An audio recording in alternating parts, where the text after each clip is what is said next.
ଏହି ବୈଠକରେ ଓଡ଼ିଶାର ଅଧିକାରୀ ଏବଂ ବିପର୍ଯ୍ୟୟ ପରିଚାଳନା କ୍ଷେତ୍ରରେ ବିଶେଷଜ୍ଞମାନଙ୍କୁ ଆନ୍ତର୍ଜାତିକ ବିଶେଷଜ୍ଞମାନଙ୍କ ସହିତ ସିଧାସଳଖ ଆଲୋଚନା, ଜ୍ଞାନର ଆଦାନ ପ୍ରଦାନ ଏବଂ ବିଶ୍ୱସ୍ତରୀୟ ଅଭିଜ୍ଞତାରୁ ଶିକ୍ଷା ଗ୍ରହଣ କରିବାର ସୁଯୋଗ ପ୍ରଦାନ କରିଥିଲା।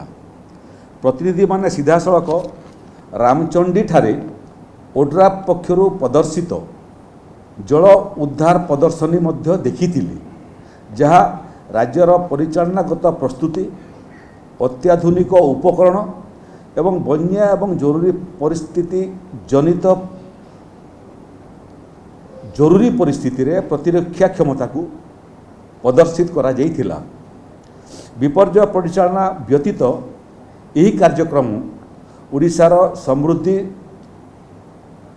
ସାଂସ୍କୃତିକ ଐତିହ୍ୟ ଓ ପର୍ଯ୍ୟଟନ ସମ୍ଭାବନାକୁ ବ୍ରିଜ୍ ରାଷ୍ଟ୍ର ସମୂହର ପ୍ରତିନିଧିମାନଙ୍କ ସାମ୍ନାରେ ମଧ୍ୟ ଆଲୋକପାତ କରିବାର ଏକ ସୁଯୋଗ ମଧୁ ପ୍ରଦାନ କରିଥିଲା।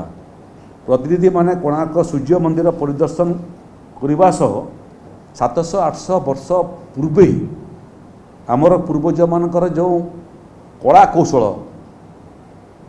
ତାକୁ ମଧ୍ୟ ସେମାନଙ୍କୁ ଆଶ୍ଚର୍ଯ୍ୟଚକିତ କରିଥିଲା ଏବଂ ତାର ମଧ୍ୟ ଭୂୟସୀ ପ୍ରଶଂସା କରିଥିଲେ।